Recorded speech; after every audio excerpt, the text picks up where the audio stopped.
Hey guys, it's a voiceover Melissa here starting the video out. I am using two pieces of material. Well, let me correct that. I'm using one piece of material that was too small for what I was making, so I had to go ahead and do a French seam. French seam is sewing right sides together. I'm sorry, wrong sides together first. Then you press it open, and then you sew right sides together and enclose what you just did, and then I do a top stitch, which I'm doing right here. So this is just a bonus step. If you have a piece of fabric that is 12 by 29, you will not need to do this step. So it's almost done. We can just skip right to the detail of a 12 by 29 piece of fabric.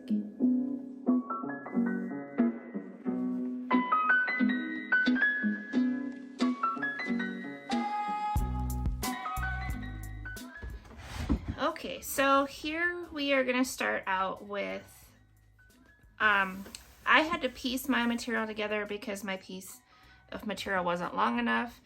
Or if you had a pattern material, like my other bags I'll show you, you could piece them together. And I did a French seam at the bottom, so it's all enclosed. So for your bag, you're going to take a piece 12 inches by 29 inches long, and I'm going to take this over to my sewing machine, and I'm going to press in about a 1/4 inch, 1/8 inch to 1/4 inch, and then again like this to seal the seam in, and then I'm going to stitch that down. We're going to do that on both the long edges. Instead of doing this, you could do a serger. If you have a serger, you could just serge your seam, but I just want to do this so that anyone that doesn't have a serger can do this also. I'm just going to bring the camera over. Hopefully this will work out. Okay.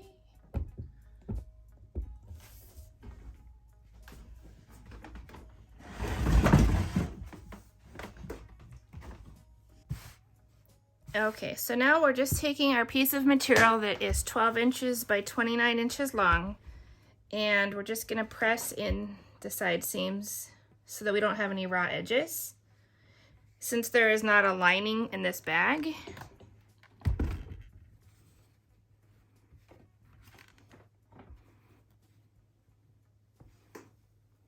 you can measure this if you want. I am just eyeballing it.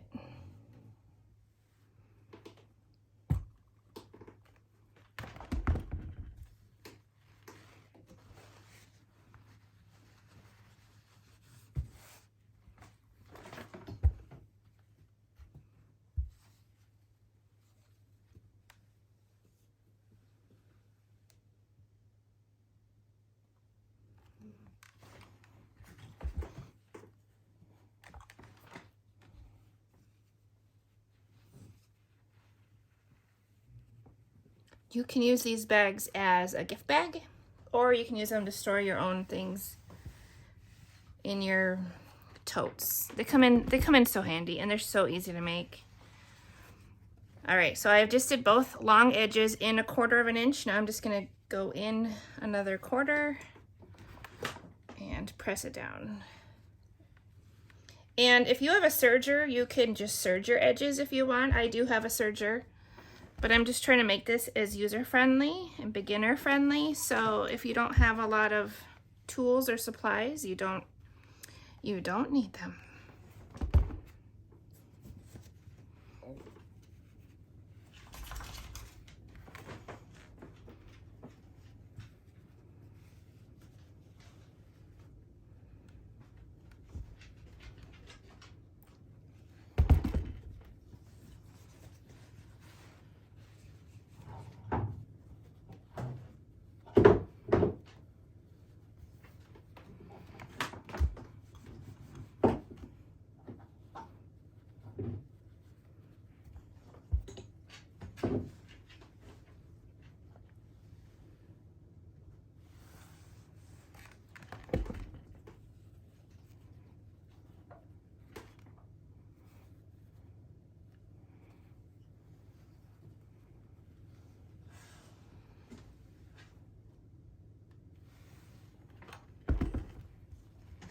You can make these bags in all different sizes. This is, I would consider, about a medium size. You can make these a little bit bigger and store shoes in them. So like if you have a whole bunch of off-season shoes and you don't really have a good place to put them, it's great to make these little bags. Keeps them clean while they're not being worn. So I have both the long edges pressed down 1/4 of an inch and then another 1/4 of an inch. So now we're going to take it to the machine and just do a straight stitch down both sides.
Okay, one side's done.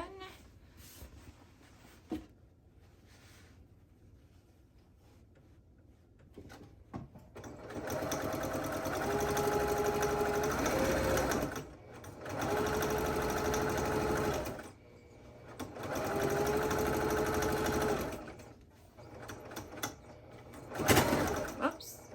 I would go a little slower over the French seam.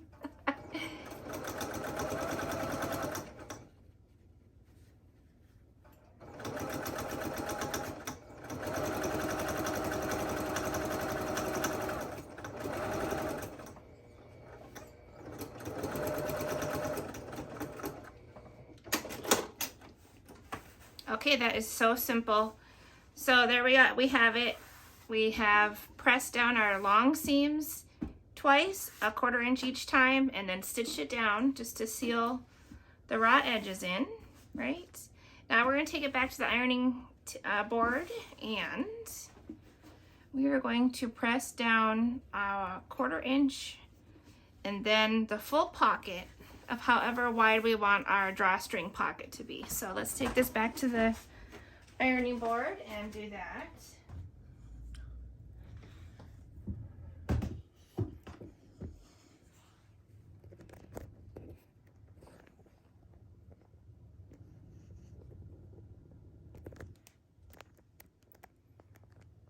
Okay, so now to each of the short sides, wrong side facing up, I'm gonna go ahead and press down about 1/4 of an inch on the top.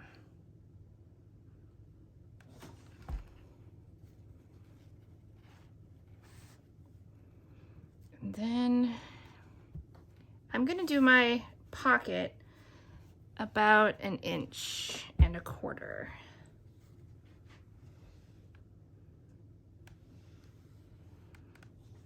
Okay, now I'm gonna do the same thing to the other side, to the other short side. Hey guys, voiceover Melissa popping in. We're about halfway through. If you're enjoying this video, if you would just take a minute to like it, I would sure appreciate it. It helps my channel and it just helps all the YouTube algorithms. All right, thanks guys. And then I'm gonna do it. Just make sure it's the same dimension as the other side is. So I will have this over here for a reference. Hopefully you can see that in the camera.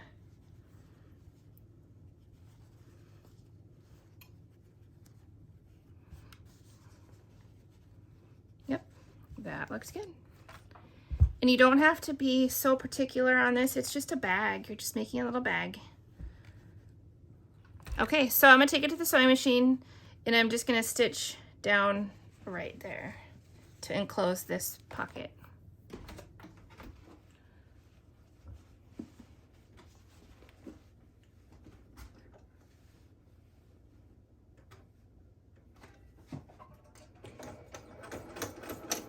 And I did do a back stitch on this seam.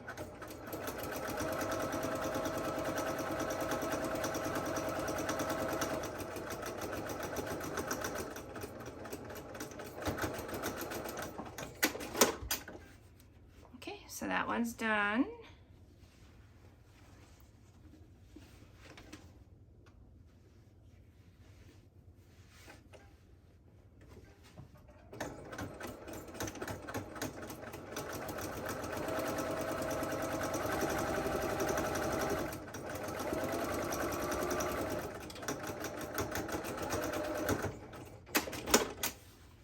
Now that one's done. So our bag is almost complete. We are going to, if you have a tag that you'd like to sew in, you'd want to grab that now. So with right sides together, we will make our bag. This is it. Let's trim off all the extra pieces of thread while we're at it.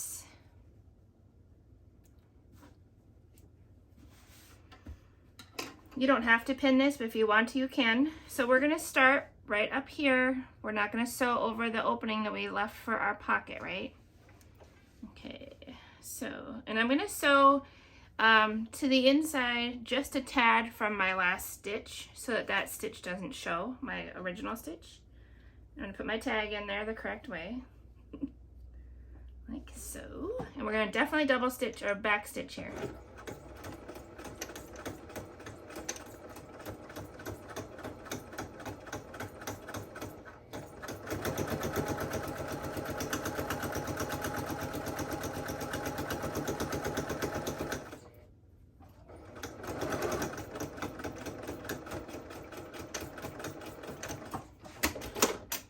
And we only sew the side, we don't need to sew the bottom.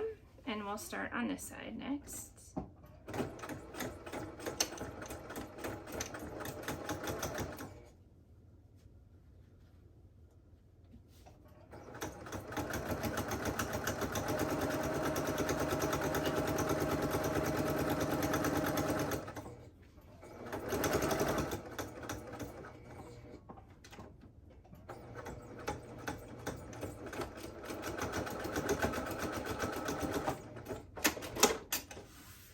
That's it. Our bag is complete. We just need to turn it right side out and add a drawstring. So let's turn it out. Poked corners out like so. And if you want, you can press your side seams so that they're not as floofy, if that's a word. But there is our bag. Here's my little label. And I'm gonna grab my drawstring. For this bag, I am just gonna use some ribbon because I have a lot of gross grain ribbon left. Okay, so here's the bag.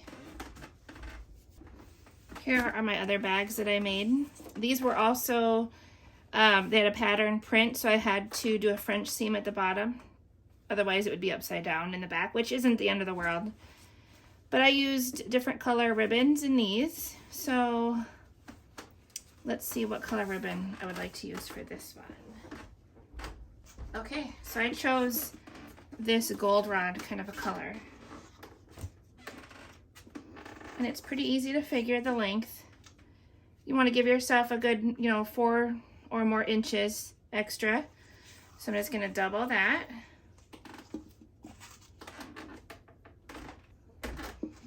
I am going to cut it at an angle.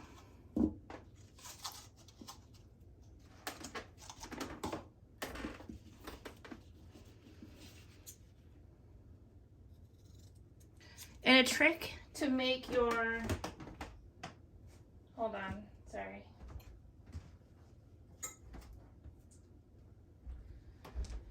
A trick to keep your ribbon from fraying is just to lightly burn the edges if you want, or you can use a fray stop.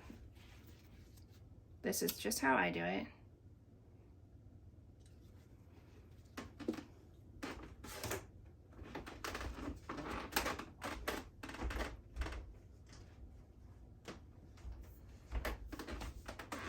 Okay, and then I have this handy dandy threading tool. You can use a safety pin. It is just as easy. And you just go in. I like to have my ties on the side that my label is on, so just thread it through. And you get to the end of that one, and then you go in the other one. Super simple. All right.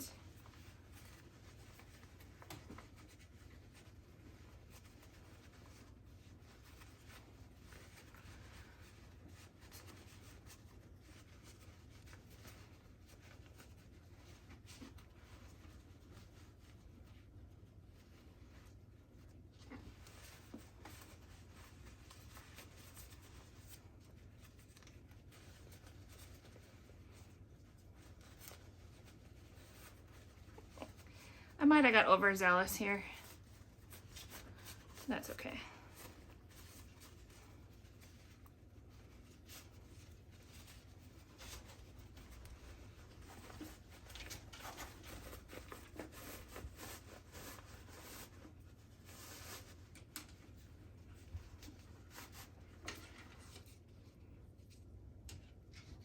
I love this little tool. It's super inexpensive as well. It's by Clover.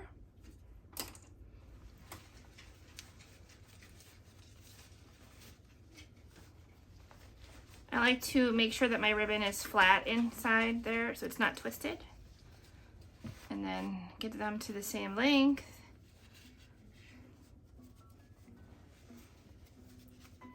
And we will just give them a little tie on the end.